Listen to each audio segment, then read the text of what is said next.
O tema da nossa aula de hoje é a culpabilidade.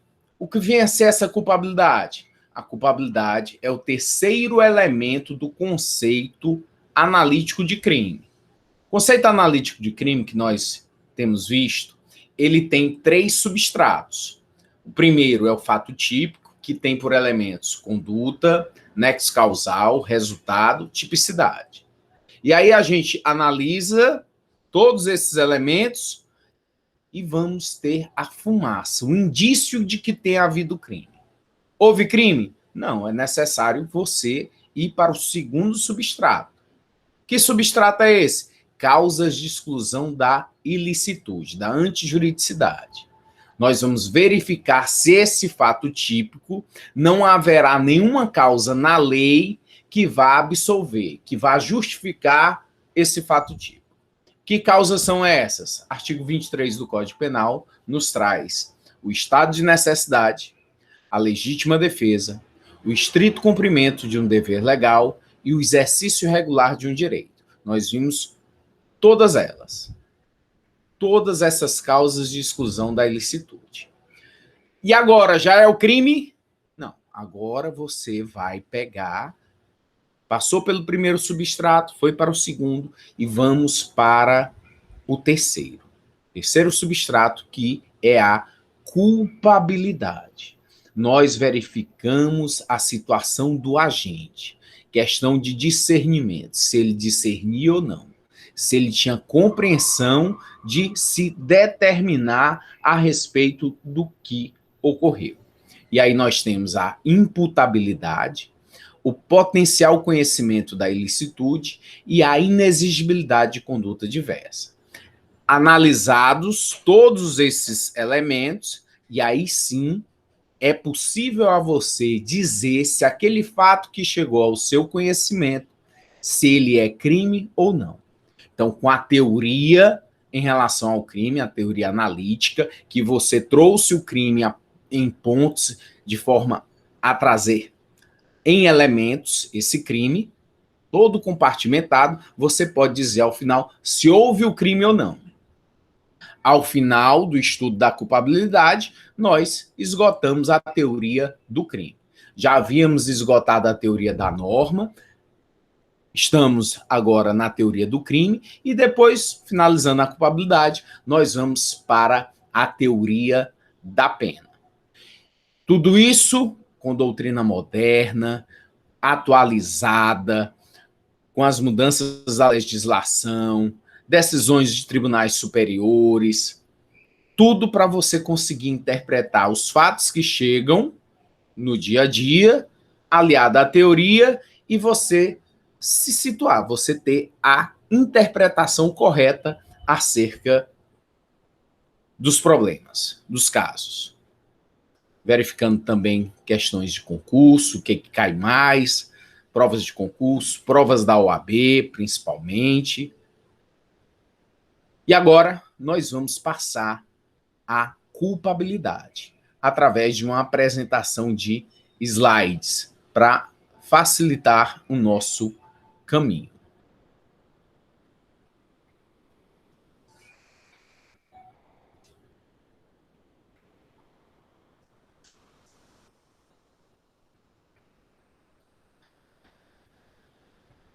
Culpabilidade, tá aí, estava falando, conceito analítico de crime, teoria tripartida. Para quem adota a teoria bipartida, o crime é só o fato típico e antijurídico. Já baixa, já houve o crime. Não precisa outra análise. Para quem adota a teoria tripartida, fato típico, antijurídico e culpável, aí sim é necessário analisar a culpabilidade. E quem é, professor, que adota essa teoria? Doutrina majoritária, tribunais superiores, todos adotam essa teoria. Teoria bipartida, quase que uma doutrina insignificante, e são teóricos brasileiros que vêm a adotar essa teoria bipartida. Em regra, de forma majoritária, a teoria adotada é a teoria tripartida, fato típico, antijurídico e culpável. Vamos aí à culpabilidade, analisar o agente, o autor do crime, entrar na cabecinha dele, saber se ele tinha discernimento ou não de compreender, de entender o caráter ilícito do fato que ele praticou. E aí a gente analisa a culpabilidade. E o que é a culpabilidade, professor? Culpabilidade é um juízo de reprovação e censura que a sociedade tem a respeito do agente. Esse sujeito, ele deve ou não ser punido? Ele entendia, ele compreendia, ele tinha discernimento sobre o que estava fazendo? Então, essa culpabilidade é um juízo de reprovação e censura para se responsabilizar alguém que praticou um fato típico e antijurídico. Algumas pessoas não gozam dessa capacidade. Os doidos, os doentes mentais, os inimputáveis, os menores de 18 anos, legalmente, eles se entendem que não tem essa capacidade, esse discernimento que nós vamos ver e compreender na aula de hoje. As causas de exclusão da culpabilidade também são chamadas de exculpantes, dirimentes ou eximentes. Exclusão da culpabilidade, causas exculpantes, dirimentes ou eximentes. A culpabilidade é a reprovabilidade pessoal da pessoa, do agente. Você não analisa apenas o fato, você analisa a pessoa para verificar se essa pessoa, não é o fato que ela praticou, se o fato não era, se era grave, se não era, é a pessoa, se essa pessoa deve ser responsabilizada, se a conduta dela é reprovável em detrimento dela, da capacidade de entender, no momento do fato, que esse fato realmente era um crime. Então, a culpabilidade é a reprovabilidade pessoal pela realização de uma ação ou omissão típica, primeiro substrato, e ilícita, segundo substrato. É juízo de censura e reprovação à conduta do agente. O sujeito podia fazer algo distinto do que fez e que, nas circunstâncias, lhe era exigível que o fizesse. O sujeito, ele mata a própria mãe com 50 facadas. Ele matou a própria mãe com 50 facadas. Que era ainda a única pessoa que cuidava dele, que o ajudava. Por que é que ele fez isso? Porque é um louco, é um doente. Esse indivíduo, ele fez isso acreditando que ali era o demônio que estava vindo pegar ele, contra ele. E aí ele vai esfaqueando a mãe para rebelar esse demônio, o diabo. Por quê? Porque ele está doido, ele está insano. Esse sujeito merece uma pena no sentido de sanção penal. Como é que você vai dar pena, sancionar alguém, prender alguém, punindo alguém que não vai entender o caráter da aplicação dessa pena? Como é que você aplica uma pena para alguém que não entende a pena? Não vai compreender o caráter aplicativo, punitivo. Não faz sentido. Esse sujeito, ele não precisa de pena, porque ele não vai entender a pena. Ele precisa de cuidado, de proteção. Ele precisa de internação em manicômio judiciário, aplicando a ele medida de segurança, que é o internamento. Por quê? Porque ele apresenta periculosidade. Ele é perigoso para si e para os outros. Então ele tem que ficar, recolhido, internado, recebendo tratamento, medicamento, para que um dia, quando ele voltar à lucidez, que ele tiver sanidade mental, ele possa voltar à sociedade. Mas quando, no momento da ação, que ele está lá esfaqueando a própria mãe com 50 facadas, se ele agiu sem discernimento, sem entender esse caráter ilícito, ele é considerado um inimputável. Não vai haver culpabilidade porque não tem a sociedade um juízo de reprovação e censura sobre o agente, sobre a pessoa dele. E aí você, do que eu já disse, você verifica o tempo.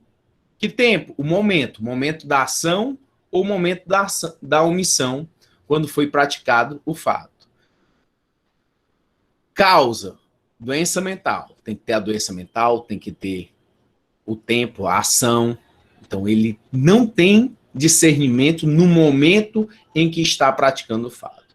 A gente nem olha o futuro, durante o processo, depois do processo, se o sujeito tem insanidade mental. Não interessa. Nem antes, se ele já teve. Não. O importante é verificar naquele momento da prática do fato se ele tinha ou não discernimento. Vamos aí ao conceito de imputabilidade penal. A imputabilidade penal implica que a pessoa entenda a ação praticada como algo ilícito, ou seja, contrário à ordem jurídica, e que possa agir de acordo com esse entendimento. Compreensão esta que pode estar prejudicada em função de psicopatologias ou ainda de deficiências cognitivas.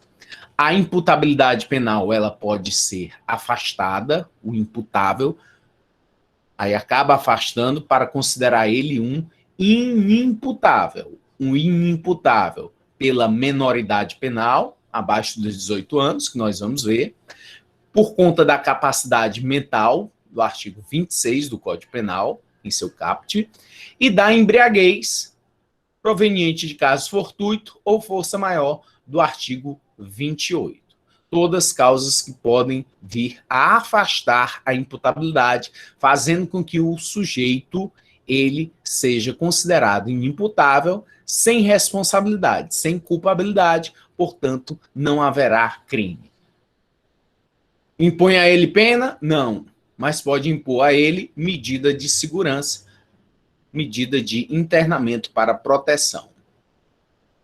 Inimputáveis. Onde é que está isso, professor? Na legislação? Artigo 26 é o primeiro artigo que fala, que trata sobre a questão da inimputabilidade. Vamos entender e saber quem são essas pessoas que são consideradas como inimputáveis e assim não irão responder criminalmente pelo fato que praticaram.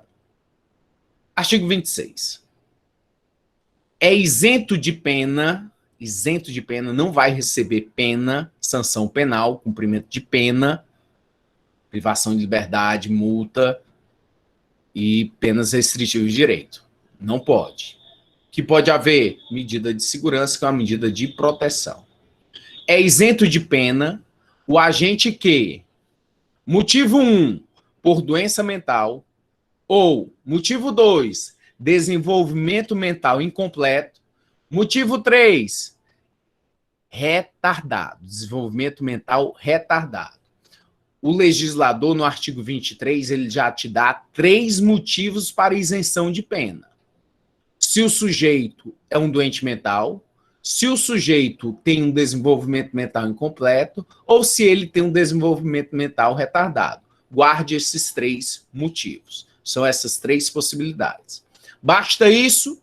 Pontuou? Não tem mais o artigo 26? Não, você está vendo aí que o artigo 26 continua. Continua para dizer o quê? Para te exigir a questão temporal. Quando é? É antes, quando ele nasceu? É na adolescência? É durante o processo? É quando ele já está cumprindo pena? Não. Era ao tempo da ação ou da omissão? Era ao tempo da ação ou omissão. Tem que ser doido, tem que ser retardado na hora que está praticando o fato. Nem antes, nem depois. Tem que ser maluco na hora que está fazendo a coisa. Exigência do artigo 26, questão, requisito temporal. Tem o modo. Que modo? Questão do modo.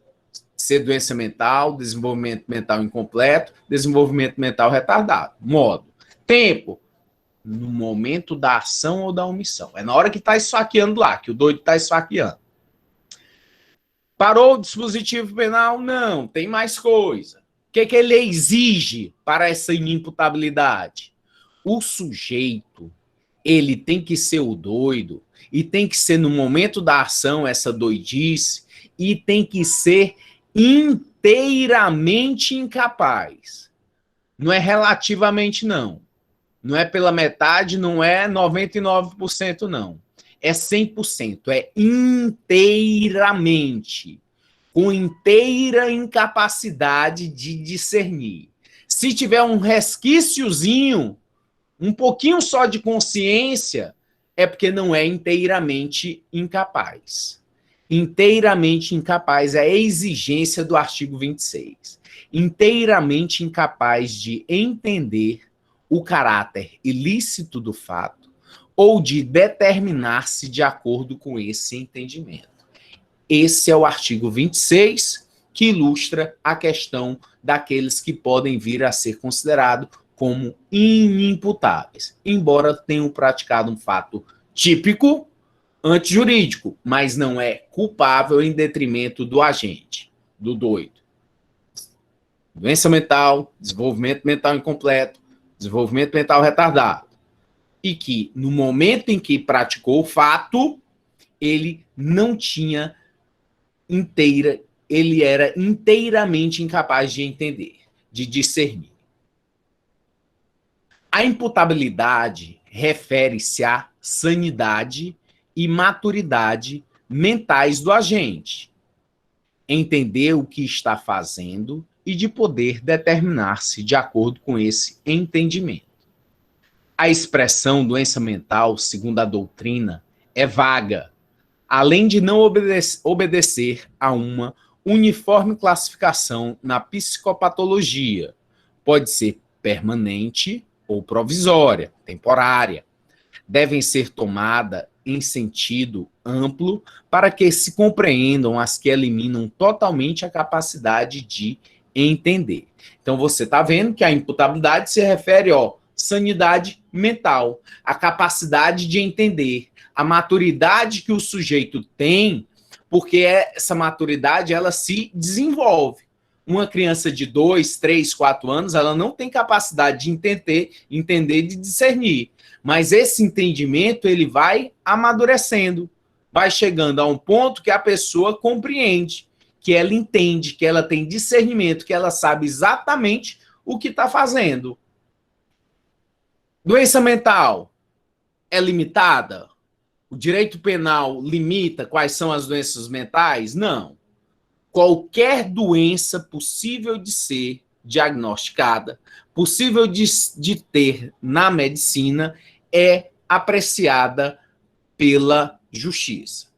O direito penal vai possibilitar qualquer doença ser considerada doença mental. E aí, na prática, há um laudo realizado por médicos para que o juiz possa avaliar, que durante o processo é chamado de incidente de sanidade. Vai ter um incidente de sanidade para ser avaliado aquele indivíduo e verificar se realmente ele, no momento do fato, ele não tinha a inteira capacidade de entender e ele era acometido de doença mental. Exemplos de doenças mentais. Somente exemplos. Podem ter outras. E aí você vai enumerar, vai buscar. Essas são as que são mais citadas nos livros doutrinários de direito penal. Mas qualquer doença possível de ser diagnosticada como uma doença mental é plausível de trazer a inimputabilidade. Epilepsia, psicose maníaco-depressiva, histeria, neurastenia, melancolia, paranoia, neurose, esquizofrenia, demência, senilidade. Eu já vi caso em que há TPM, a tensão pré-menstrual, ela foi caracterizada como uma doença mental, porque ela afetou tanto a mulher, tanto, era tão grave nela, que ela perdeu o discernimento e ficou inteiramente incapaz de entender o caráter do fato que estava praticando. Professor, mas como é que provou? Prova é lá no processo penal. Nesse caso específico, o juiz avaliou todos os laudos médicos, avaliou as consultas que ela havia tido antes, todo o histórico, os medicamentos que ela tomava. Era um acidente automobilístico. Ela havia atropelado uma pessoa. E com base na doença, que foi caracterizada pela TPM, tensão pré-menstrual, era tão grave nessa senhora, que o juiz considerou como doença mental, em decorrência do laudo médico, e que no momento da ação ela estava acometida e trouxe a ela a inteira incapacidade de discernir, de entender o que estava fazendo. E aí ela foi considerada como inimputável para esse crime. Matheus da Costa Meire. Para quem não lembra, era um estudante de medicina lá de São Paulo, embora ele fosse baiano, mas os pais dele já não aguentavam mais ele lá na Bahia e acabaram mandando ele para São Paulo, para se livrar do problema. Ele lá em São Paulo sempre teve consultas médicas, tratamento com os médicos, por conta da questão de depressão, por conta dos vários problemas mentais que o acometiam. Ele ouvia vozes, ele tinha mania de perseguição. E aí o que aconteceu com ele? Ele parou de tomar o medicamento. Parou o medicamento, parou o tratamento e, de repente, foi inserindo na cabeça dele a vontade de matar. Ele queria matar. E aí ele se organizou para isso. Comprou uma submetralhadora, 9mm, ele comprou a indumentária certa, ele foi para o cinema mais distante da faculdade de medicina, que ele não queria encontrar nenhum colega dele lá que não o reconhecesse. E tudo isso, e ele entrou no cinema, ele entrou no shopping, Morumbi Shopping, ele entrou no shopping, deu troco, pegou o ticket. Então ele fez absolutamente tudo que pessoas que têm discernimento, pessoas capazes fazem. Fez tudo isso? Fez. Ele é doido? É doido. Mas por que ele foi considerado inimputável? Ou ele não foi considerado inimputável? Ele não foi considerado inimputável. Por quê, professor? Justamente por isso. Porque não basta ser doido. Ele tem que ser doido e agir sem discernimento, sem capacidade de entender no momento que está praticando o crime. Então ele premeditou, ele elaborou, ele fez tudo para consumar esse crime de forma organizada. Então quem faz tudo isso que eu descrevi tem discernimento, tem compreensão.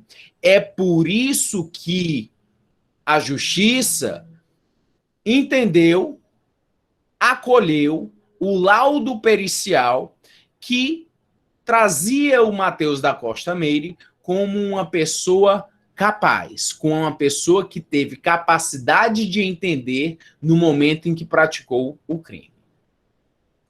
Esse mesmo Matheus da Costa Meire, posteriormente, já preso e cumprindo pena no estado da Bahia, ele matou um indivíduo espanhol que estava dividindo a cela com ele.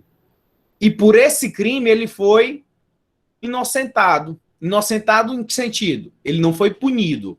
Perdão. Ele não foi punido em detrimento da inimputabilidade. Para esse crime contra o espanhol, lá dentro do presídio, que ele matou, ele foi considerado inimputável. laudo pericial diagnosticou que no momento da ação ele agiu com inteira incapacidade de discernir e de entender. Mas para esse outro caso, lá do Morumbi Shopping, ele acabou sendo considerado imputável. Ele atirou contra a plateia do cinema, matou 3 pessoas e feriu outras 4. E aí você me pergunta, professor, mas eu só não entendi uma coisa. Por que ele fez isso, hein? O Mateus, ele queria ver no rosto de cada pessoa a dor e o sofrimento. Ele queria ver, sentir como era essa dor, esse sofrimento. Para quê? Aí é difícil. Quem sabe por que ele queria?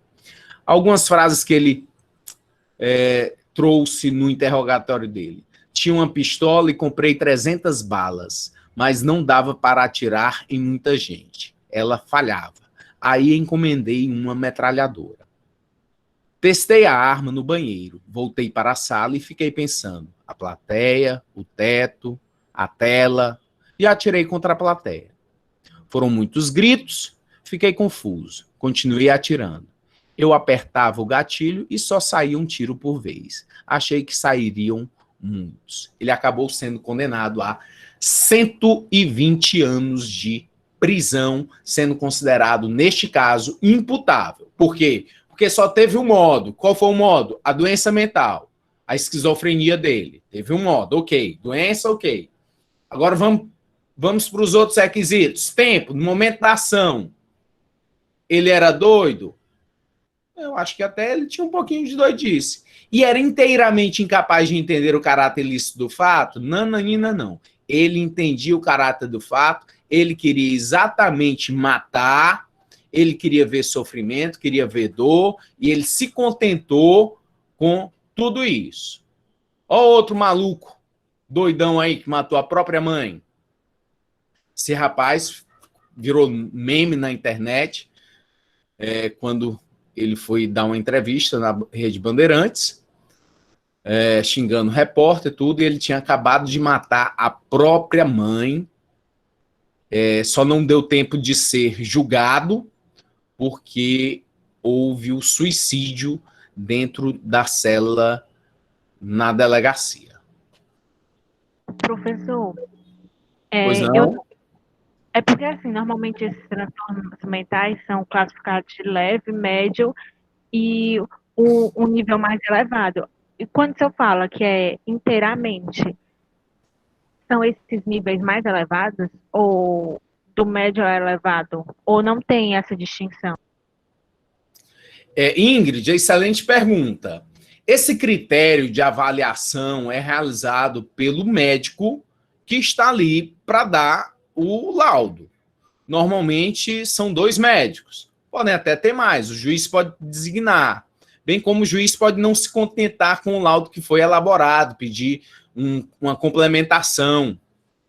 E aí o juiz, quando ele encaminha esse requerimento para a realização do laudo, ele especifica as perguntas. Então, quando o juiz faz essa quisitação ao médico, ele pergunta lá, o indivíduo, ele tinha inteira capacidade de discernir? O sujeito era inteiramente incapaz de compreender o caráter ilícito do fato que ele praticou? A partir disso, a elaboração pelo médico das respostas. Então, o médico vai dizer se é leve, se é grave ou se é média? Não, ele vai ter que responder o que o juiz perguntar. O juiz perguntou se era inteiramente incapaz, ele vai dizer sim ou não. E aí o juiz vai ter esse laudo para substanciar a sua convicção a respeito do fato. Espero aí ter elucidado a sua dúvida. Obrigado aí pela participação. Desenvolvimento mental retardado. Doença mental, desenvolvimento mental retardado. O que é ele? Desenvolvimento mental retardado é aquele que nunca se completará, representando um atraso da idade mental com relação à idade cronológica. É o caso dos oligofrênicos. Oligofrênicos nos graus de idiota, idiotia, e imbecilidade e debilidade mental. É uma escala decrescente de inteligência. Ó, a inteligência do sujeito, ó, mínima. É como se fosse um pensamento, um raciocínio de uma criança de 3 anos. Você tá lá, se afogando, levantando as mãos para o sujeito pegar, e ele tá lá. Ele tá lá perto de você, você gritando, me socorre, me dá a mão, e ele não faz nada. Ele só olha e... Por quê? Porque é retardado. A inteligência, o discernimento é mínimo. Ele dá as costas para ti e vai embora. Qual é a reprovação que a sociedade tem para uma figura como essa? Nenhuma. O que ele precisa? Tratamento, internamento, medicação, acompanhamento, para ver se um dia fica são. E aí, medida de segurança nós vamos ver ainda, mas a medida de segurança, que é esse internamento em manicômio judiciário, que é a possibilidade mais gravosa, aos crimes mais graves, ele tem a limitação. Antigamente não tinha limitação, o sujeito ficava por tempo ilimitado, até recuperar a lucidez ou morrer. Hoje em dia, a doutrina, a jurisprudência entende que seja o limite da pena do crime que ele tenha praticado. A pena é de 6 a 20 anos, então ele fica lá no máximo 20 anos. Professor, mas ele continua doido depois dos 20 anos, o que que faz? Aí ele sai do manicômio judiciário, que é para pessoas que praticaram crimes, mas foram considerados como inimputáveis, né? Cuja responsabilidade não foi aferida em decorrência da inimputabilidade, e esses indivíduos eles têm que ir para outro lugar. Vai lá para o Hospital de Messejana, que cuida de pessoas mentais. Então, o Estado propicia também locais para pessoas dessa natureza. Ele sai do manicômio judiciário, que era para pessoas que praticaram condutas descritas na lei como crime, mas vão para outro local adequado, já que ainda continuam com insanidade mental. Professor? Oi, Eduardo. Professor, se esse doido aí, ele foi condenado a 12 anos, né? Teoricamente, ia ser condenado a 12 anos. Aí foi levado para o manicômio. Se em 2 anos ele retomar a consciência, ele vai para a cadeia normal ou ele é livre? Eduardo, perfeita a pergunta. Quando o juiz, ao final do processo, ele verifica essa insanidade mental, verificou, teve um incidente de insanidade mental e foi detectado, foi diagnosticado que ele é um doente mental, tem um desenvolvimento mental retardado. Ok, está lá no laudo, e o que o juiz vai fazer agora? O juiz, ele absolve. O juiz, ele absolve, vai absolver. Só que essa absolvição, ela é considerada uma absolvição imprópria, porque não pode colocar o sujeito nas ruas, em liberdade, em detrimento da periculosidade. Ele é perigoso para si e para os outros. Fazer-se o quê? Impor medida de segurança, que é uma medida protetiva para o indivíduo, interna no manicômio judiciário. Essa internação, quando o juiz manda, ele tem que ficar pelo menos, no mínimo, 1 ano lá. 1 ano. Antes de 1 ano, ele não sai. E aí, de ano em ano, é trazida uma banca lá de médicos para avaliar. Quando os médicos avaliam se o sujeito recuperou a sanidade, se ele já está com capacidade de entender, de discernir, já não tem mais doença mental, os médicos não liberam, não pode liberar o sujeito. Os médicos, eles encaminham o laudo que realizaram para o juiz das execuções penais. E aí o juiz das execuções é que vai verificar, avaliar e ver a possibilidade, então, dado esse laudo, de colocá-lo em liberdade. O juiz fez isso, colocou ele em liberdade. Quando os médicos fazem essa avaliação, o médico não vai dizer, ele não vai mais cometer crime, não, diz só que nesse momento a pessoa está apta, que ele não tem ali indícios de que ele continue com a mesma doença, com a mesma questão psicológica de antes. E aí, com isso, o juiz de execuções pode definir qual o melhor caminho de dar ou não a liberdade dele. Deu para compreender, Eduardo? Foi assim que... Foi essa pergunta? Perfeito. Ok. Professor, Pois não? só uma pergunta. Como que a justiça vai fazer quando não tem mais espaço no manicômio judiciário? O que ela vai fazer com o indivíduo? Sendo que ele é extremamente perigoso, no caso. Gustavo, muito bom seu questionamento. O juiz vai fazer da mesma forma que os outros juízes acabam fazendo em relação à questão prisional. Nós temos aí presídios superlotados, tanto na capital quanto no interior, não cabe mais ninguém, e o manicômio judiciário, da mesma forma. Se tiver lá lotado, vai ter que se dar um jeito. Faz ofício ao secretário de segurança, faz ofício ao governador, mas não pode colocar o sujeito em liberdade. Alguém vai ter que receber esse indivíduo. E aí coloca lá. Alguns promotores acabam interditando cadeias públicas, e aí levam mais problema a outras unidades. É assim, mas é uma questão do poder executivo. Obrigação de fazer. Construção de penitenciários, construção de manicômios judiciários, e assim por diante. Obrigado. Valeu, Gustavo. Um abraço.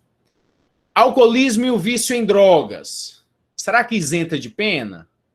É possível isentar a responsabilidade do indivíduo só pelo fato dele dizer que é viciado?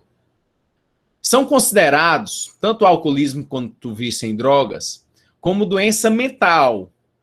E, por isso, deve ser aplicada a regra geral. Ou seja, os portadores dessas moléstias são considerados inimputáveis se, no momento em que cometerem o crime, estiverem privados de consciência ou não puderem agir de acordo com ela.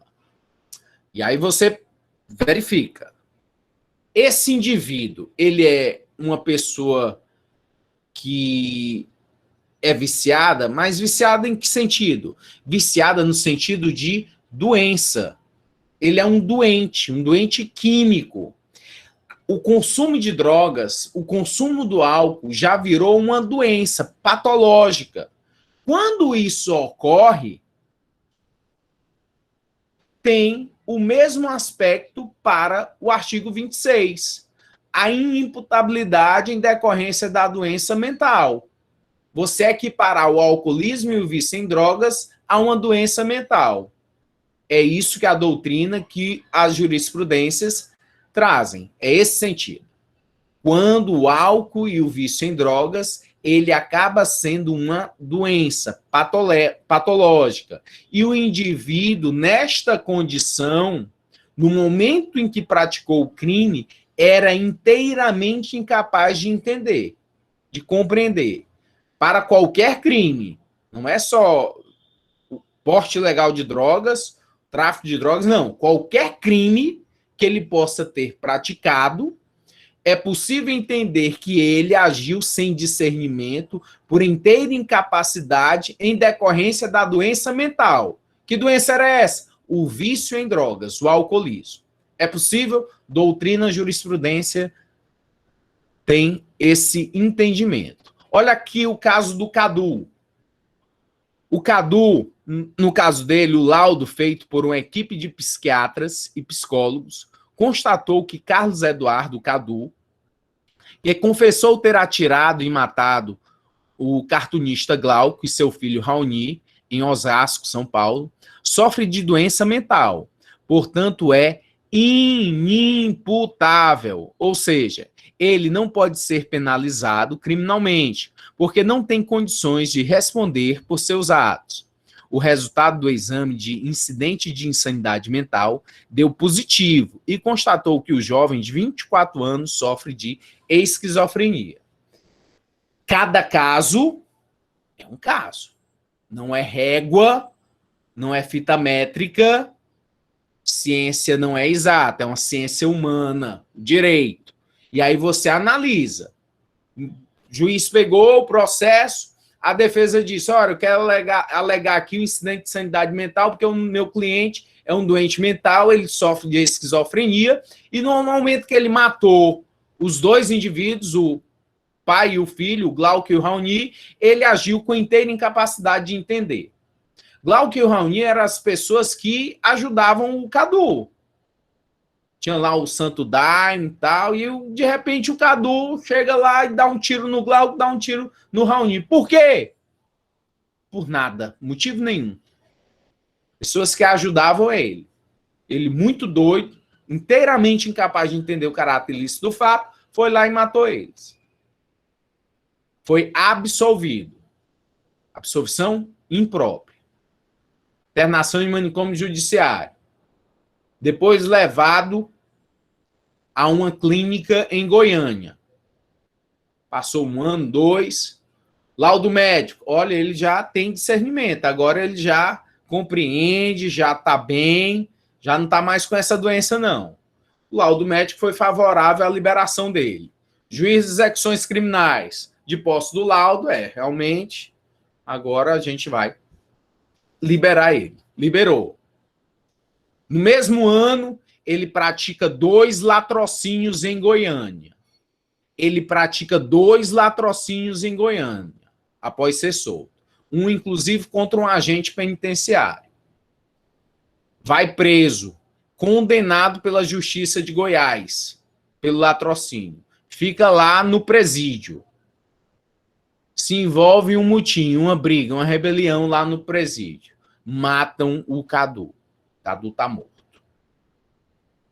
Compreensão do que é a inimputabilidade, que é possível através também, como doença, a questão do álcool e das drogas. Desenvolvimento mental incompleto é a ausência de maturidade psicológica para compreender as regras da civilização. Essa incompreensão é transitória, ela não é permanente, ela é temporária, transitória, podendo o indivíduo vir a superá-la. Por quê? Porque com o tempo eu posso ter capacidade, eu posso ter compreensão. Os menores de 18 anos, há uma presunção de que eles não atingiram ainda desenvolvimento e capacidade de entender. Os surdos, desde que não recebam a instrução adequada, têm seu desenvolvimento mental ainda incompleto. Mas eles podem vir a compreender, a entender. Os silvícolas, que são os índios, os homens da floresta, aqueles que são absolutamente inadaptados à sociedade, que não atingiram a compreensão do suposto homem branco, eles são considerados como desenvolvimento mental incompleto, portanto, inimputáveis. É necessário que verificar o sujeito, o agente, a pessoa, para ver se ela já tem essa capacidade ou não. Para ver se esse índio já atingiu capacidade, conhecimento, já tem cultura em relação à sociedade. Se for assim, é considerado imputável. Por quê? Porque não tem mais desenvolvimento mental incompleto. O desenvolvimento mental já está completado. A pessoa é capaz de assumir as responsabilidades e tem total conhecimento da ilicitude do fato que tenha praticado.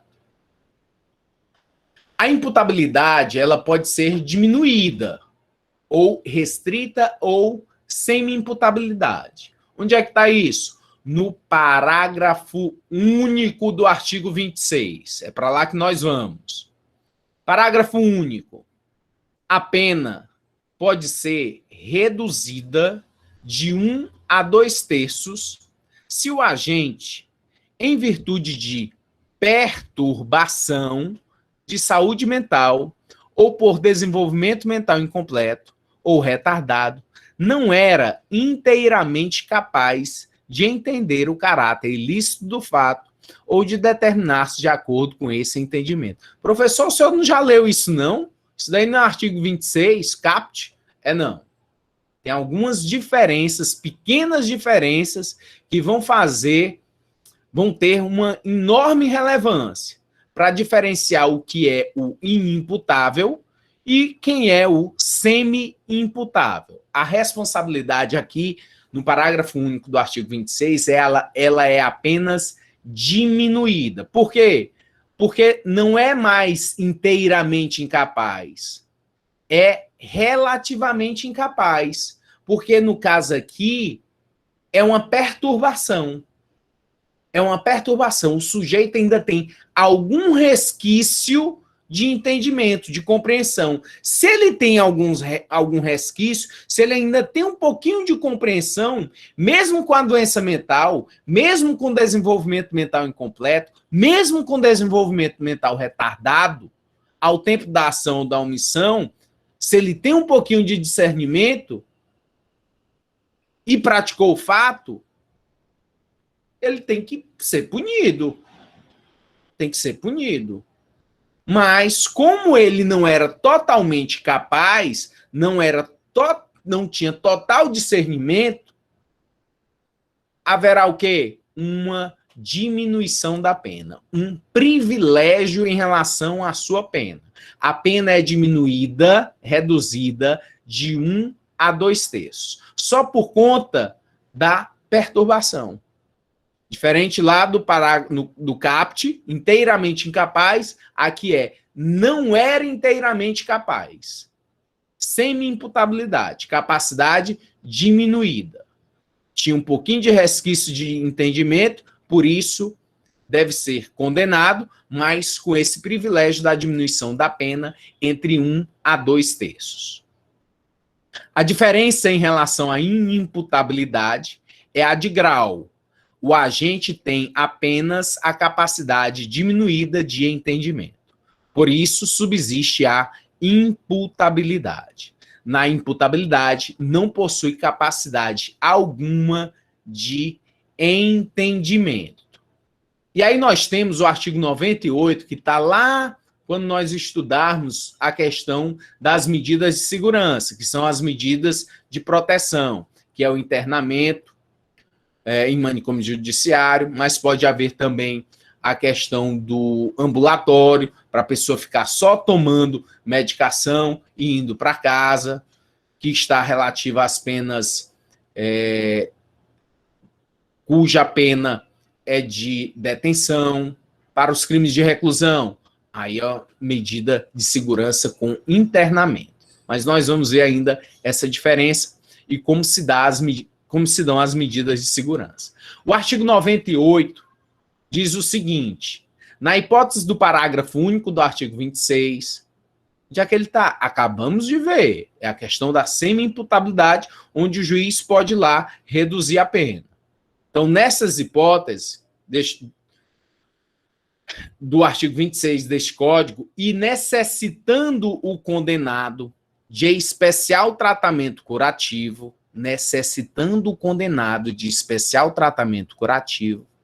a pena privativa de liberdade pode ser substituída pela internação ou tratamento ambulatorial, no prazo mínimo de 1 a 3 anos, nos termos do artigo anterior e respectivos parágrafo 1º e 4º. O que o artigo 98 está te dizendo? Ele está dizendo assim, se acontecer a semi-imputabilidade, onde há apenas uma perturbação, o sujeito ainda tem um pouquinho de capacidade, o juiz, ao invés dele pegar e fazer essa diminuição da pena, reduzir a pena como está dito no parágrafo único, de 1 a 2/3, ele vai pegar e vai fazer o quê? Internar, manicômio judiciário.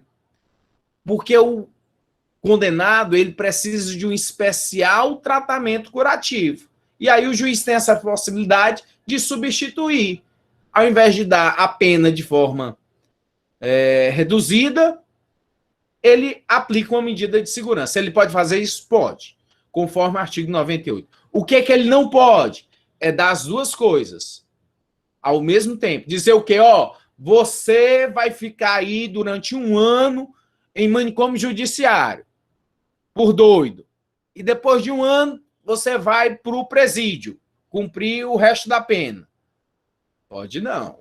É vicariante. Ou é uma coisa ou é outra. Ou o juiz aplica medida de segurança, ou ele aplica a pena de forma reduzida, mandando ele para um presídio. Ou uma coisa ou outra. Não pode fazer as duas, não. Ah, um pouquinho de pena privativa, um pouquinho de medida de segurança. Não, não pode. Para quem está solteiro, essa moça está solteira. Vamos arranjar aqui um namoro. É a Vânia Basílio, lá de Vilhena, Rondônia. O que ela fez? No dia 30/12/2015, assassinou o ex-namorado com 11 facadas durante preliminares sexuais. Eles tinham lá terminado o namoro, ele não queria mais, mas ela o seduziu para a última noite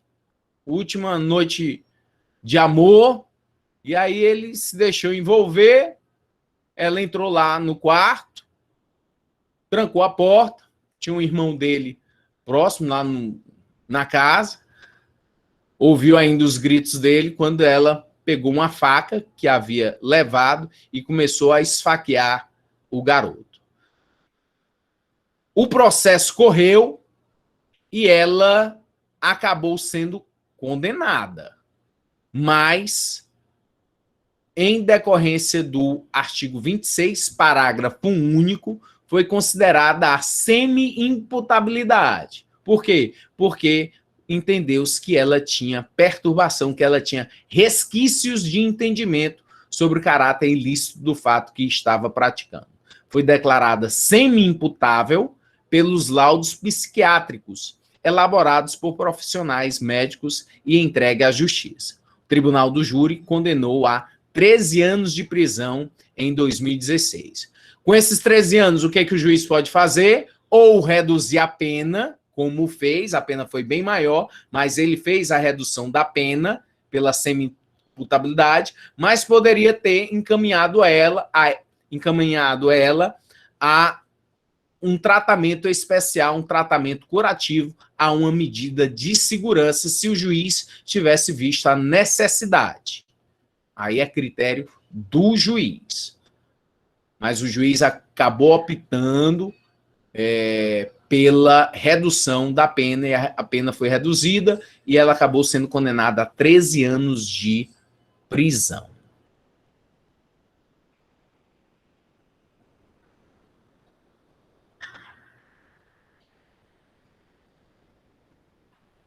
Inimputabilidade absoluta. Artigo 27 do Código Penal. Mas está também no texto constitucional a questão da menoridade. Os menores de 18 anos são penalmente inimputáveis, ficando sujeitos às normas estabelecidas na lei, na legislação especial. O artigo 27, então, diz que os menores de 18 anos, inimputáveis. Ok. Professor, mas isso é uma presunção absoluta? É uma presunção absoluta porque mesmo o sujeito, ele já é casado, ele tem comércio, tá lá com a barbinha no rosto, tem 17 anos, 16 anos, tem sua empresa, tem seu automóvel,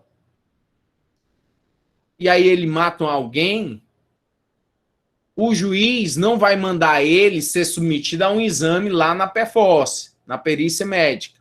Não vai. Por quê? Porque é uma presunção absoluta. Se ele tiver menos de 18 anos, é inimputável. Não tem que estar verificando a capacidade de entender e de discernir dele, não. Porque a lei determina que os menores de 18 anos são penalmente inimputáveis. Professor, quer dizer que a lei diz isso. Ok. Porque eu vejo tanta gente discutindo maioridade. Na última eleição, foi tema de plataforma eleitoral para a pessoa se eleger, dizendo, vamos diminuir a menoridade penal. Isso não tem uma questão técnica, um laudo médico? Os cientistas não elaboraram e disseram assim, a pessoa com menos de 18 anos, ela não tem discernimento, por isso deve ser considerada inimputável? Não tem isso. Não tem isso. Não tem nenhum estudo técnico que diga que o menor de 18 anos ele não tem discernimento. Professor, e de onde é que veio isso?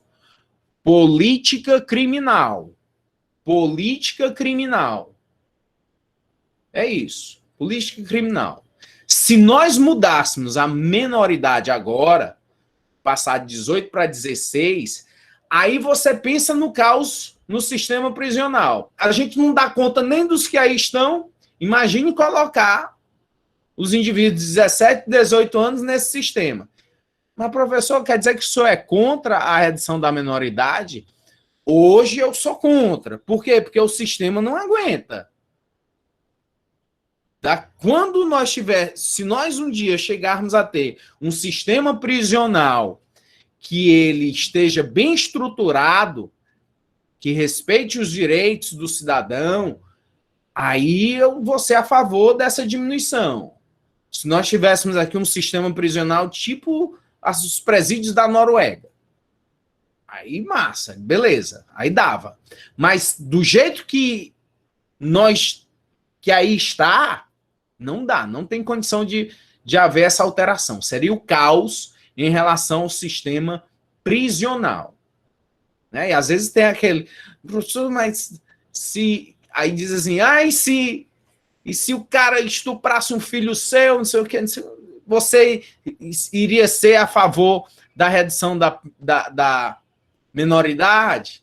Não, aí se fosse meu, eu não ia estar discutindo isso, eu ia estar discutindo a questão da pena de morte. Né? Porque aí eu ia ter interesse do sujeito que estuprou um filho meu de ser morto. Aí é interesse. Por quê? Porque eu estaria com raiva, eu não teria tanto equilíbrio para discutir qualquer assunto, quando é uma coisa que a gente está ali revoltado. Mas quando a gente vai ter uma discussão, a gente tem que ter uma discussão como acadêmico, como estudioso que você é. Aí você pensa e pondera, olha, eu penso dessa forma, por isso, e aí fundamenta.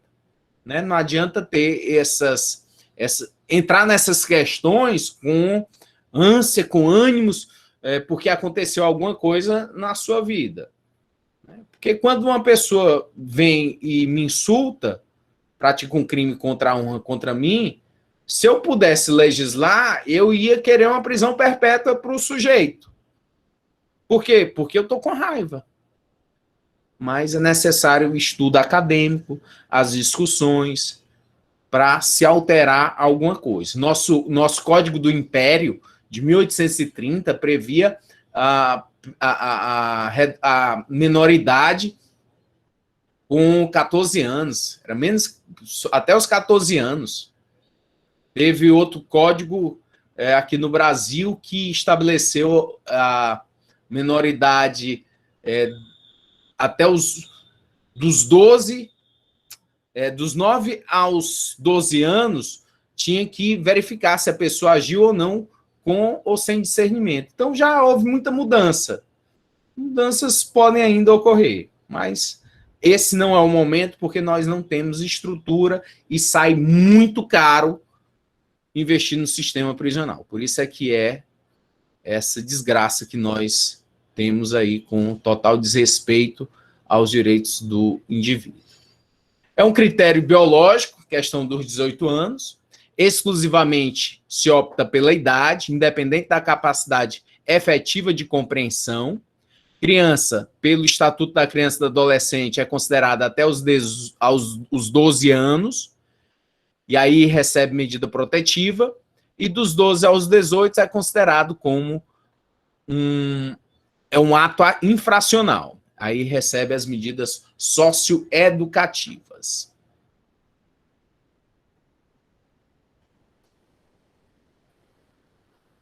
A inimputabilidade é defendida com base em 2 critérios: biológico e o psicológico. Biológico, presença de problema mental, representado por doença mental ou desenvolvimento mental incompleto ou retardado. B. Psicológico, ausência, no momento da prática do crime, de compreensão do caráter ilícito do fato e da possibilidade de comportar-se de acordo com esse entendimento. C. O biopsicológico resulta da fusão dos 2 anteriores, é o que foi adotado pelo nosso Código Penal.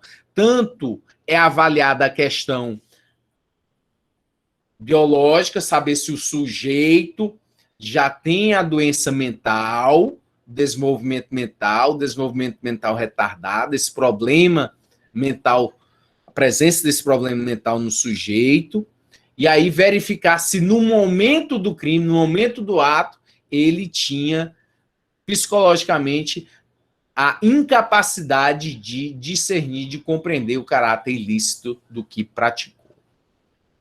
E aí nós vamos para a terceira possibilidade da inimputabilidade em relação à embriaguez. A embriaguez proveniente de caso fortuito ou força maior. Nós vamos já verificar ela e entender por que ela exclui a inimputabilidade. Mas vamos primeiro aqui ao artigo 28, inciso 2, que vai dizer o seguinte. Artigo 28. Não excluem a imputabilidade penal. Inciso 2. A embriaguez voluntária ou culposa, pelo álcool ou substância de efeitos análogos. O que é embriaguez culposa? Eu vou, sexta-feira, vou tomar tomei um esquisinho, aí tomo um segundo, tô bem, aí de repente, não sei mais de nada. Perdi o poder de decisão. Quem é que está decidindo agora? A bebida. É a bebida que está me governando. Estou lá na confraternização de fim de ano aqui, do trabalho, da empresa, e aí eu dou tapa, xingo o meu colega de trabalho, esculhambo todo mundo, fico injuriando, fico difamando, quebro tudo. No outro dia, eu não lembro de nada, não era eu. Não existe isso para tirar a responsabilidade penal. É o que se chama de action libera in causa, ação livre na causa. Antes de você beber, se embriagar, você sabia dos efeitos do álcool, dele poder tirar o seu poder de decisão. Quem decide? O álcool está decidindo por você. Embriaguez culposa é isso. E a dolosa? Ora, a dolosa é o cara que vai e quer sair do mundo, quer sair do eixo, bebe até ficar bêbado. E ele não quer lembrar de nada. E esse comportamento não vai isentar de responsabilidade. Tanto a questão do álcool quanto das drogas tem o mesmo sentido para efeitos aí do inciso 2 do artigo 28, que é não excluir a imputabilidade. Não exclui. Embriaguez pré-ordenada é aquele sujeito covarde. Ele não tem coragem de cometer o crime, mas aí ele vai ingerir bebida, ele vai ingerir a droga. Para quê? Para ter ânimo, para ter coragem, para ter pressão. E aí ele vai cometer o crime. É chamada de embriaguez pré-ordenada. Causa de agravamento da pena. Circunstância judicial que vai agravar a pena conforme artigo 61, inciso 2 do Código Penal. E aí nós chegamos ao que nós realmente queríamos, que é a causa de inimputabilidade em decorrência da embriaguez, quando a embriaguez é decorrente de caso fortuito ou força maior. Onde é que está isso, professor? No artigo 28, parágrafo 1º. O que ele diz? Diz o seguinte: é isento de pena, é isento de responsabilidade, não vai ser punido. É isento de pena o agente que, por embriaguez completa, é embriaguez mais ou menos? É embriaguez parcial? Não, é embriaguez inteira, completa. O cara tá completamente embriagado. Por embriaguez completa, proveniente de, olha as possibilidades, proveniente de caso fortuito ou força maior, era ao tempo da ação ou da omissão, inteiramente, é por inteiro, não é mais ou menos, não. Não pode ter um pouquinho de discernimento, não. Não é só uma perturbação, não. É inteiramente incapaz de entender o caráter ilícito do fato ou de determinar-se de acordo com esse entendimento. Aí você deve estar se perguntando, mas professor, o que diabo mesmo é caso fortuito ou força maior? Caso fortuito é um acontecimento da natureza. Da natureza. Algo que aconteceu sem que tivesse uma força humana.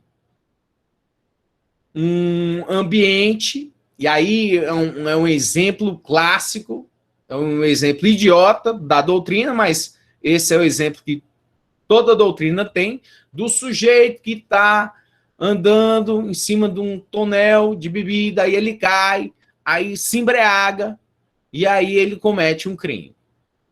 Esse é o exemplo da doutrina. Mas você pode ter um exemplo mais rebuscado de alguém que está em um ambiente que tem produtos químicos e ele acaba inalando esses produtos, fica muito doidão, perturbadão, inteiramente incapaz de entender e ele pratica algum crime. Lesiona, mata, sei lá o quê, mas ele pratica um crime com inteira incapacidade de entender por embriaguez proveniente de caso fortuito. Porque essa embriaguez no código aqui é tanto por bebida quanto por droga. É possível de ser considerado. Professor, então e o que vem a ser força maior? Já sei, é força humana, né? Exatamente. Alguém te forçou a isso. Alguém colocou droga na sua bebida. Alguém te forçou a beber. Aí é força maior. Ah, te deram boa noite Cinderela. Botaram droga na tua bebida. Embriaguez completa proveniente de força maior.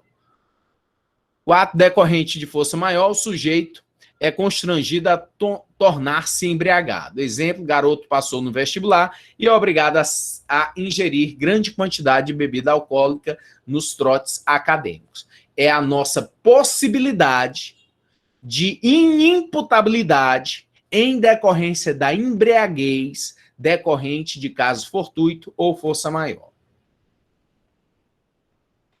Mas nós temos também o parágrafo 2º, que aí já é a questão da perturbação da capacidade. O sujeito ainda tem um pouquinho de capacidade de discernir, de entender.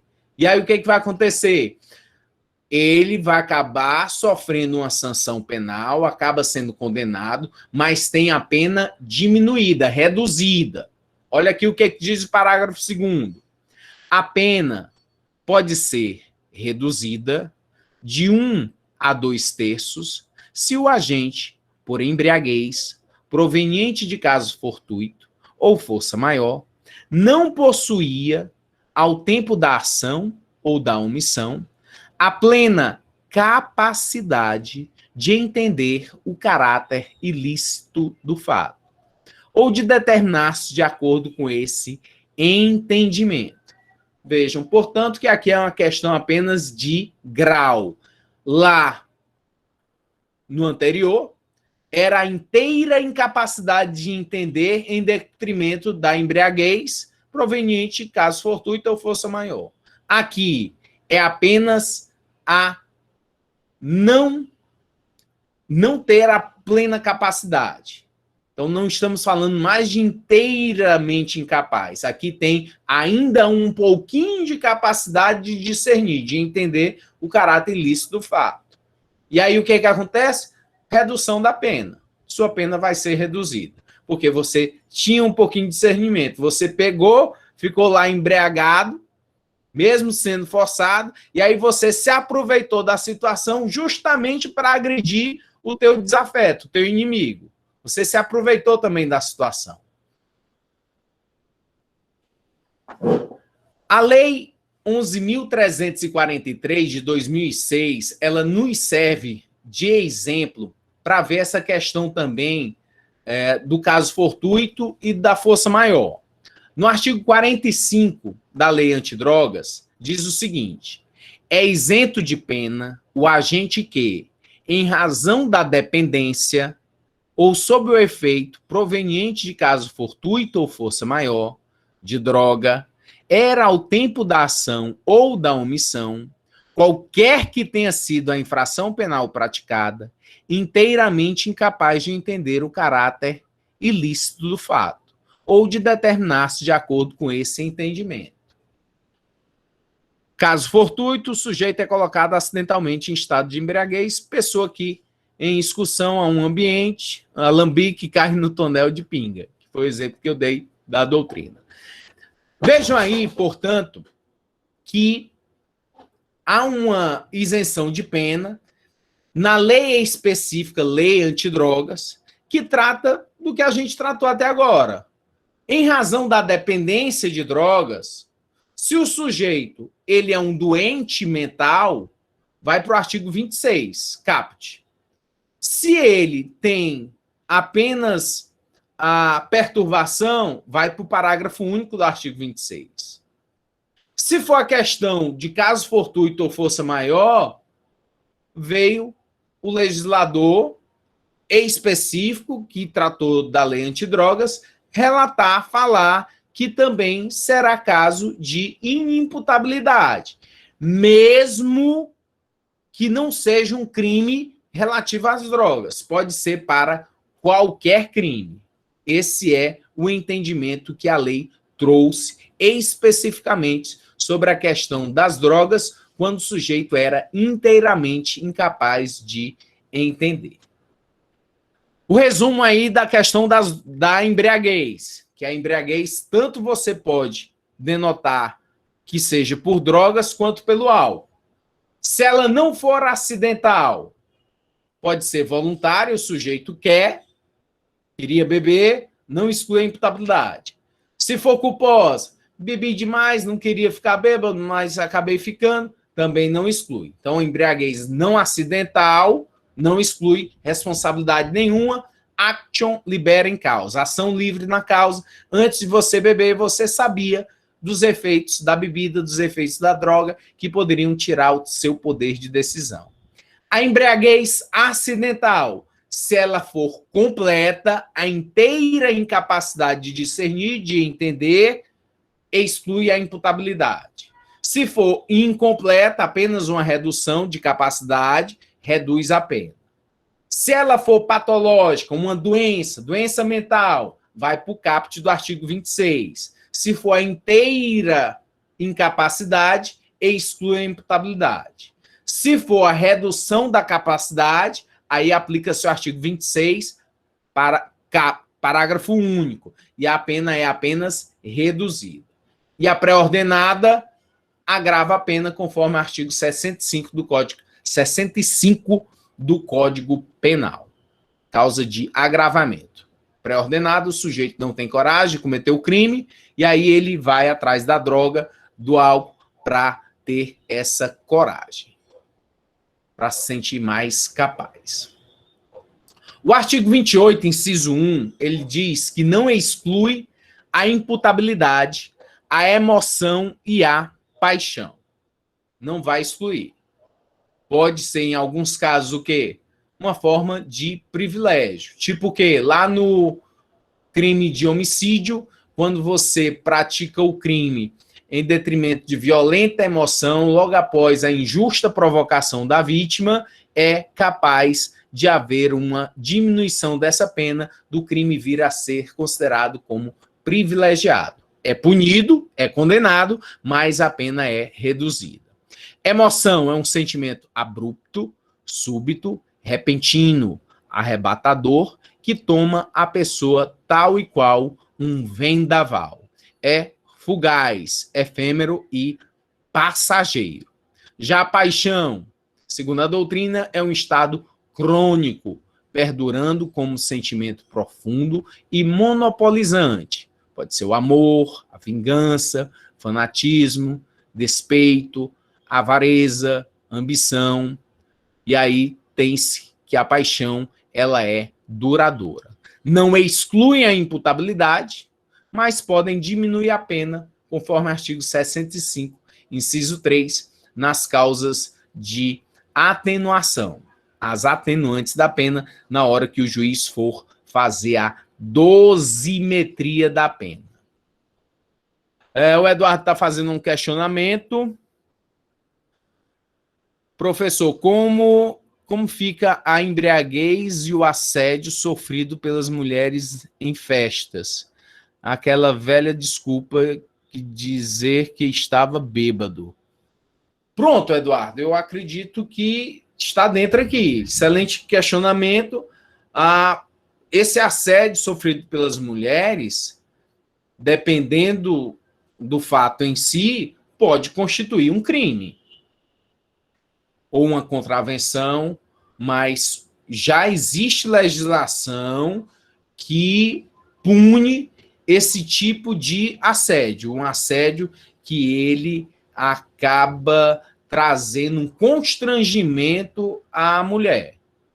E o fato dele alegar depois que estava embriagado não vai isentá-lo isentar de responsabilidade. Não vai ter a isenção de responsabilidade ao sujeito.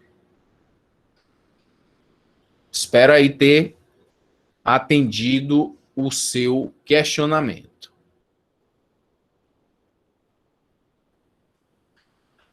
Nós passamos a ver, então, a culpabilidade. Culpabilidade no segundo elemento. Vimos aí a culpabilidade em relação à imputabilidade e agora passamos a ver a culpabilidade em relação ao potencial consciência da ilicitude. Segundo elemento. O que é que vem a ser isso? Onde é que ele está? O erro sobre a ilicitude do fato. Potencial consciência da ilicitude. Artigo 21. O desconhecimento da lei é inexcusável. O que é isso inexcusável? É indesculpável. Então, ninguém pode dizer, não sabia que era crime, não. Não sabia. É crime, é? Para eximir a minha responsabilidade. Não posso. Professor, mas eu não sei todos os dispositivos do Código Penal, não. Nem eu sei. Mas o legislador, o Estado, espera de todos nós um senso do que é certo e do que é errado, de que condutas, que algumas condutas são crimes, por um senso que deva existir em toda a sociedade. Aí diz, o desconhecimento da lei, portanto, é inexcusável, indesculpável. Agora, o erro sobre a ilicitude do fato, se inevitável, que é esse inevitável? Nenhuma pessoa naquelas condições teria agido de outra forma. Para aquela pessoa, foi inevitável. Isenta de pena. O erro sobre a ilicitude do fato, se inevitável, isenta de pena. Se evitável, poderá diminuí-la de 1/6 a 1/3.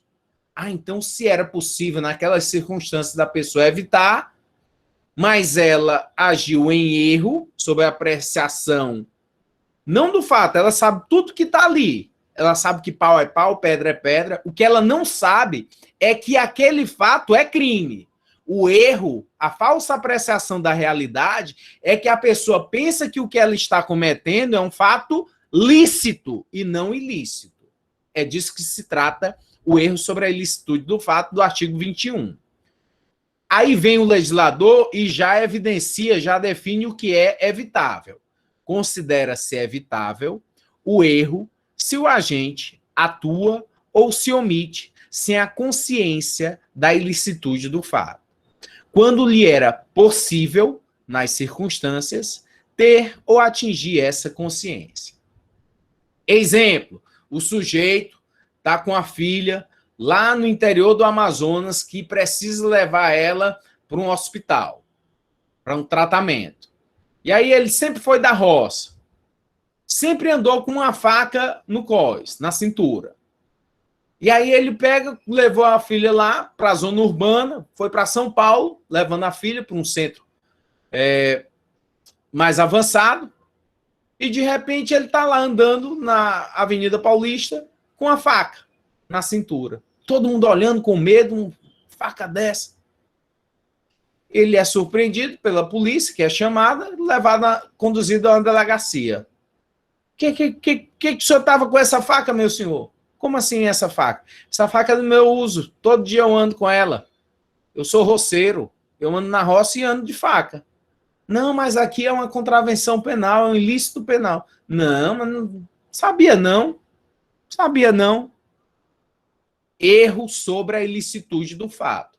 Era, nas circunstâncias desse senhor, possível de saber que aquele fato era considerado um ilícito? Se você diz que não, que qualquer pessoa teria, nas circunstâncias dele, nas condições dele, culturais, sociais, agido da mesma forma, é porque você entende que era inevitável. E aí vai isentar de pena. Agora, se você diz, olha, era evitável, porque ele já tinha um tempo lá, em São Paulo, já tinha ido em outras viagens, é uma pessoa que já tinha mais informação, mas ele era evitável a ele. Aí o juiz pode diminuir essa pena entre 1/6 a 1/3. Essa potencial consciência da ilicitude é a possibilidade de que o agente tenha, no momento da ação ou omissão, conhecimento do caráter injusto do fato. Conhecimento do caráter injusto do fato. Capacidade de saber que o que eu estou fazendo é um ilícito. Eu erro em relação a saber se era crime ou não. Eu penso que eu estou praticando um fato lícito. Poderá ser afastada caso o agente incorra em erro de proibição. Ele pratica determinado ato pensando estar de acordo com a lei. O erro de proibição pode ser vencível, diminui a pena, ou invencível, afasta a aplicação de pena. Como nós vimos no slide anterior. O sujeito vem lá da Holanda, desembarca em Copacabana, está lá no Rio de Janeiro, vai para a praia. E aí está lá na praia, alguém chega e vende droga para ele. Cigarros de maconha. E aí ele fica lá fumando maconha, aí aqueles apitos para avisar que a polícia está chegando. E aí ele nem... Todo mundo foi embora e ele ficou lá com a maconha, chega o policial e ele ainda oferece para o policial. Esse indivíduo que lá na Holanda, legalizada a maconha, ele tinha potencial conhecimento da ilicitude do fato, pelas circunstâncias pessoais, dele saber que o fato era um crime? Não tinha. Era inevitável. Se era inevitável, se era invencível, afasta a aplicação da pena. Se ele já era um cara que já estava com a semana, já era para ele ter tomado conhecimento, pode diminuir a pena. Ou então, já tinha um mês, já sabia. Aí ele vai responder por crime, porque não tem nada que alegar potencial conhecimento da ilicitude. O juiz se orienta por aspectos objetivos, meio social do agente, tradição e costumes locais, formação cultural, nível intelectual, resistência emocional e psíquica, para avaliar o quê? Se a pessoa, nas circunstâncias, tinha ou não conhecimento, se sabia ou não que aquele fato que estava praticando era crime. Não sabia que isso era um crime, não. Fazer uma cobrança dessa forma, espalhar na cidade que o fulano estava me devendo. Sabia, não. Ah, tem lá uma caneta Montblanc na sala. Vamos supor que a gente está na sala de aula, final da aula, todo mundo foi embora, ficou você e a caneta Montblanc. Aí você pega a caneta, olhou, opa, caneta Montblanc, isso daqui deve custar uns 8 mil reais. Aí o que você faz? Lógico, você vai levar até a coordenação, entregar lá para o legítimo dono, para que a pessoa apareça. É isso que é o correto a fazer. E é isso que todo mundo faz. Mas vem o sujeito achar, porque a avó dele dizia, achado não é roubado, pegar a caneta e botar no bolso e ir embora. O que você fez? Você se apropriou de coisa alheia achada.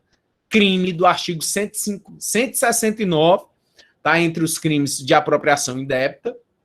E aí você verifica lá, mas isso é um crime. Professor, mas eu não sabia não.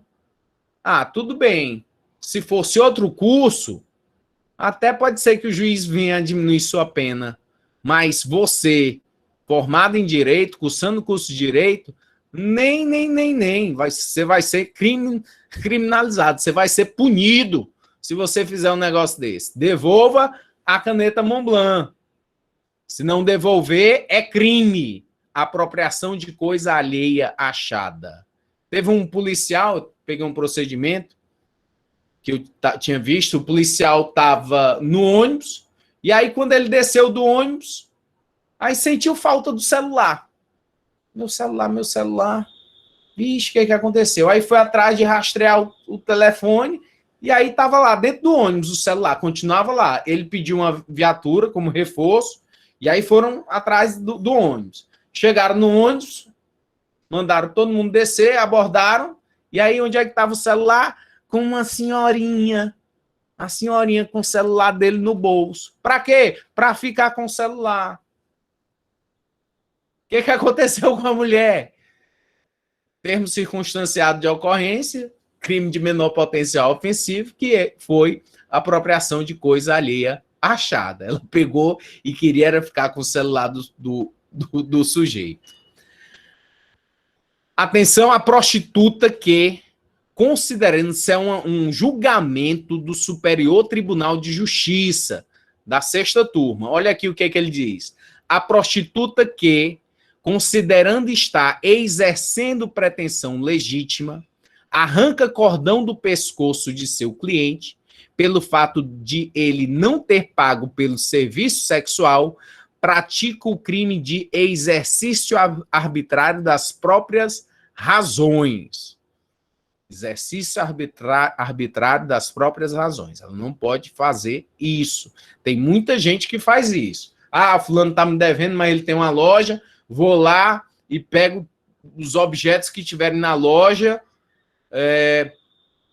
que vão equivaler ao que ele está me devendo. Posso fazer isso? Não pode. Posso ir lá na casa de alguém e subtrair? Não. Você está praticando o exercício arbitrário das próprias razões. Você não está querendo tomar uma atitude legal, chamar o Estado para resolver a contenda, que é o certo, que é o que deveria ser feito, e você mesmo vai resolver. Como? Do seu jeito. Na marra. Erro de proibição, esse potencial consciência da ilicitude, o agente supõe permitida uma conduta proibida, lícita uma conduta ilícita. O seu erro consiste em um juízo equivocado sobre aquilo que lhe é permitido fazer na vida em sociedade. Mas não se trata de um juízo técnico-jurídico, que não se poderia exigir do leigo, e sim de um juízo profano, um juízo que é emitido de acordo com a opinião dominante do meio social e comunitário. Assim escreveu o doutrinador Francisco de Assis Toledo. Wenzel, desconhecimento profano do injusto. Olha o exemplo aí do médico, que ele, ao dar o horário dele, ele está lá, cheio de gente para atender, gente não morre, passando mal, e ele simplesmente não espera vir o rendeiro, ver o médico que o substitua. O que ele faz? já que deu o meu horário, ó, pica a mula, vou embora. Ele pode fazer isso e deixar a pessoa lá sem prestar socorro, a mercê? Não, não pode. Ah, mas eu não sabia que era crime, não, que eu ia responder pelo que viesse. Erro de proibição. Ah, você avalia pelas circunstâncias se era vencível ou invencível. Se era invencível, exclui, isenta a pena. Se era vencível, aí ele vai ter a pena apenas diminuída. Apenas diminuída. Inevitável ou excusável, e aí atentem para os sinônimos, o agente não tinha como conhecer a ilicitude do fato, em face das circunstâncias do caso concreto. Exclui a culpabilidade, inexiste potencial consciência da ilicitude. Aí esse quadro separou aí o que é inevitável e o que é evitável ou inexcusável ou indesculpável. Embora desconhecesse que o fato era ilícito, o agente tinha condições de saber que contrariava o ordenamento jurídico. Aí há uma redução de pena de 1/6 a 2/3. Acontece muito lá um acidente. Você vê o acidente, pessoa ferida, aí você está passando. Prestou socorro? Parou? Não, você foi embora. Ah, não, mas eu vi que já tinha alguém lá que poderia chamar alguém, poderia chamar o socorro, mas você não fez. Aí eu tinha que parar, eu tinha que prestar socorro? Tinha sim. Você omitiu o socorro, porque era para você parar e lá prestar o devido socorro às pessoas que precisavam. Ah, professor, mas eu não tinha consciência dessa situação de que eu era obrigado a parar para prestar socorro a alguém que tivesse. Eu pensei que quem tinha que chegar era a polícia, era o bombeiro, era o salva-vidas, sei lá quem, mas eu não. Não, você não está querendo prestar o seu dever de solidariedade. Mas se, de fato, o seu erro for um erro de proibição, que você não sabia que a lei lhe determinava socorrer as pessoas, esse seu erro é verificado. Se ele era vencível ou invencível. Se era vencível, aí o que acontece? Diminui a pena. Se era invencível, aí isenta a responsabilidade. Né? O inevitável ou excusável exclui a ilicitude, o evitável ou inexcusável reduz a pena de 1/6 a 2/3. Então, muito obrigado pela paciência, pela atenção, pelas perguntas. Vamos chegando aí, estamos próximos a concluir o terceiro substrato, que é o da culpabilidade. Na próxima aula, certamente iremos finalizar. Pela paciência, pela